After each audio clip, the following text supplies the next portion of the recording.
Hello, my name is Norman Reitmeyer. Today I'm going to be giving a presentation on May's existential psychology. This is the outline and some of the stuff we're going to be going over. The existentialism movement arose originally in Europe during the 19th century, where Soren Kierkegaard is known as the father of existentialism. Existentialism is a philosophical belief that the essence or determining character of humans is their existence. The experience we go through, our behavior, and perceptions tend to mold what is right and wrong. Each individual comes into the world without a predetermined essence. Ludwig Binswanger, an existential psychologist, developed the three aspects of human existence, or conscious experience of being alive. Those are Umwelt, Mitwelt, and Ingwelt. Umwelt, or the world around, includes the biological side of being alive, what it feels like to truly be alive, pain, pleasure, etc. Mitwelt, or with the world, is the social aspect of being alive. You must understand your social relations in order to exist. We must be aware of what we feel and think as social creatures, coexisting with other social beings. Ingwelt, or own world, is basically how we behave psychologically within ourselves. We must be aware of ourselves and our inner workings. According to this theory, people come into being through life. Existentialism does not have religious nor divine perspectives, so that mortality is addressed.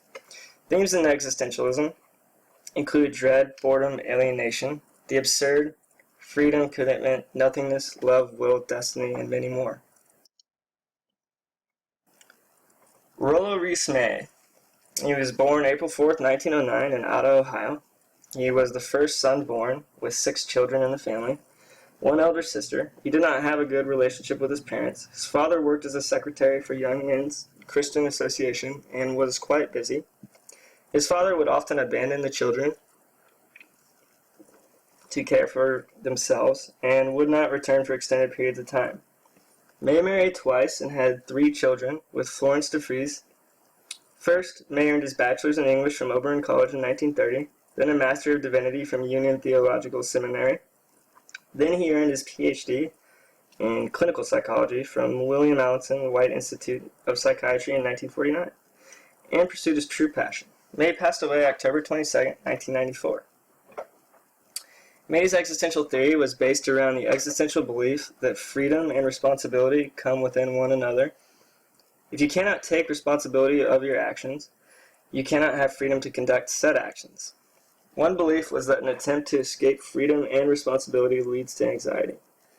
Because you continuously try to escape the reality you live in and attempt to avoid any true responsibility, you are continuously forcing yourself to jump blindly into the unknown. The more people that try and flee responsibility and freedom, the more neurotic their anxiety can become. Individuals unwilling to make choices for their lives end up losing sight of who they are and can develop a sense of insignificance and alienation. May is known as one of the most influential American psychologists of the 20th century. He has also been the foremost spokesperson for the existential psychology for nearly 50 years within the United States. Anxiety is experienced when an individual becomes aware of their existence or might be identified as destroyed. Normal anxiety can be handled on a conscious level. Normal anxiety can produce growth when managed effectively and when not occurring frequently. Neurotic anxiety is when the reaction is inappropriate to the threat, either over-exaggerated or under-exaggerated. Defensive behaviors are common in neurotic anxiety. A perfect example of neurotic anxiety is when someone wakes up and stubs their toe, getting out of bed, but then lets the whole day crumble from that point on. Because people continuously focus on the negative aspects of their situations, they start to lose their emotional control on situations, and this is when many neurotic behaviors can manifest. Guilt is more common than people admit.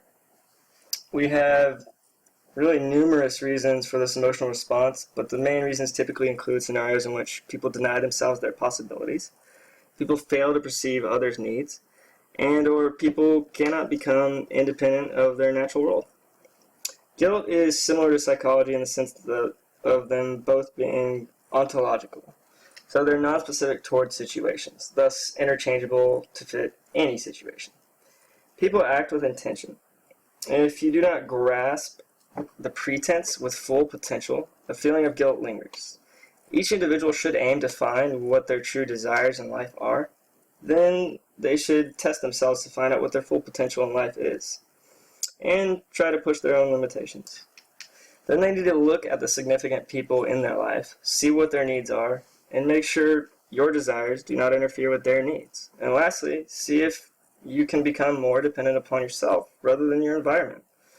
If you can plan out each goal and try to limit the possibility of guilt, you can achieve amazing things.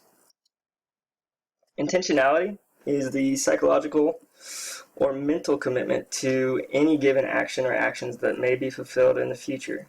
Intentionality gives meaning to experience by allowing you to give forethought toward an action, allowing the individual time to attempt planned actions, and then we each can decide if we would like to make a lesson from our experience. It would appear that it also gives purpose while simultaneously allowing individuals to make decisions for the future. Having intentions enables people to differentiate between the subjective and objective through one's opinion, given evidence toward the fact. This can also be viewed as being able to tell the difference between an opinion and fact. Intentions are part of each individual's self and their environment. Intentions are just a peek into what will become an action. You might have intended on surprising your friend at work, but the reality is you may have shown up at a poor time and made that friend late to work. This is a prime example of how intentions and the effects of our actions don't always work out as planned. Love means not just caring about a person, but also having the ability to recognize their humanity and to have an active regard for their development. So love must have a deep regard for a person wanting to provide benevolence for them, having a recognition toward them as an individual, and desire to preserve and improve their development in life. The four loves include sex, eros, philia, and agape. Sex is the physical union of two individuals in a sexual relation. This may include spiritual and unconditional love, and might include caring, tenderness, and or just friendship between two individuals. Sex does not require any true tie towards people. It can just include physical act of sexual intercourse.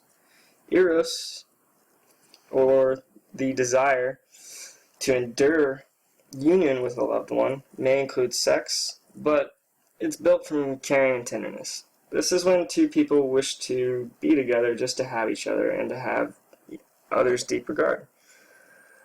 Philia is an intimate and non-sexual friendship between two people. These include most friendships that are quite strong. Agape is a spiritual love that is unconditional and undeserved. Some may view this as one's love for their spiritual hierarchy, the love between a mother and a child, or any true love that is never earned, it just appeared. When a mature individual expresses love and will towards another, they truly are reaching out for them. This is where will and love combine forces. Love and will involve caring, make choices on what needs are most important for the two equally, suggestions of action, and large responsibility. Sometimes referred to as agape. May went further to state that healthy individuals can combine love and will because they're able to care for another person, make mature choices for two at times, take action, and have responsibility. However, the combination of love and will is supportive. Will allows for organization of one into action and toward a goal. In essence, having a strong will towards something or someone creates a drive that allows a person to truly make accomplishments within their own well-being. Freedom is essentially the capacity to make decisions. Through freedom, though freedom can lead to increased anxiety, but not severe in most cases, a healthy individual can manage it. Others may encounter struggles and experience neurotic behaviors, which can lead towards aggressive, unsuccessful tasks. There are two forms of freedom. One is called existential freedom, the other is called essential freedom. Existential freedom means freedom of doing what one wishes within their environment. The second form is essential freedom. which means freedom of being and choosing to think and feel as one desires. Assertion of one's freedom requires confronting one's destiny. Until you can see your destiny and accept it, the more freedom acquires. Destiny is incredibly similar to free will. Destiny is often thought of as the universe speaking through each individual. Destiny gives each person choice to really confront but never change completely. Confronting destiny may mean to choose a different route towards the same original goal. Destiny is basically inevitable, so some may find ways to make inevitable bearable, others may try to find a different route, and some fail. In other words, destiny is a fixed, never-changing event that must happen during one's lifetime. One example of destiny is an adolescent experiencing puberty. Not one of them enjoys it, they're experienced through it. Some deal with the fact that it will happen, it was meant to happen, and go with the flow, where others try to fence themselves off from the universe, alienate themselves, and normally experience a poor overall outcome in the end. May view people as being increasingly complex, and they can be extremely good, immensely evil, all at the same time. Due to human alienation from the world, other people, even themselves, it can be extremely challenging to know if someone will do good or evil. Humans are driven by purpose, social influence, and individuals' uniqueness, making them hard to predict at times. 4 needs of meaning and human dignity include purpose, value, efficacy, and self-worth. Purpose is the need to interpret present actions as contributing to some future or possible state. Having purpose lets each person take their actions more seriously because you know it will come back later in life.